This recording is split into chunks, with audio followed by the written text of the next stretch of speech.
বাঁকুড়ার গঙ্গাজল ঘাটির দীপক সিংহ। সিংহের বিক্রম না থাক, এক জায়গায় সিংহের সঙ্গে মিল আছে, কাঁচা খেতে ওস্তাদ।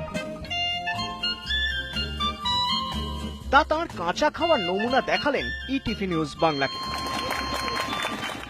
শুরুটা হলো কলাটা মূলোটা দিয়ে।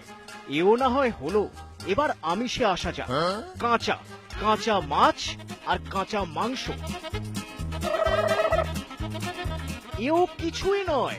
যারা চেনেন তারা বলছেন ভালো মানুষ দীপক চিবিয়ে খান A to Z। খেতে পারে কাঁচা। তা তার সে A to Z খাওয়ার ছবি দেখার আগে শুনুন কিভাবে শুরু হলো দীপকের কাঁচা খাওয়া।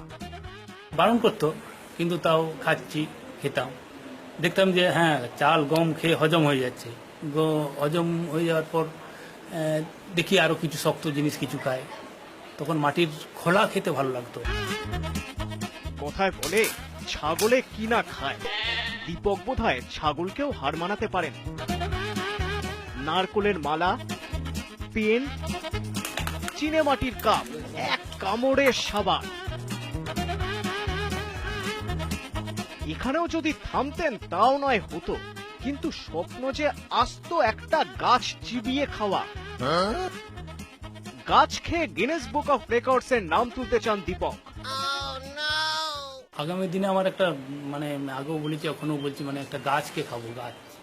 একটা গাছের পুরো অংশটাকে খাবো, আমার চিন্তা ভাবনা আছে। দেখি কোন রাস্তায় কত দূরে পৌঁছতে পারি। পাড়াপড়শি সবাই বলছেন পারবেন, দীপক একদিন ঠিক পারবেন, নাম তুলবেন গিনেসে, আস্ত গাছ চিবিয়ে।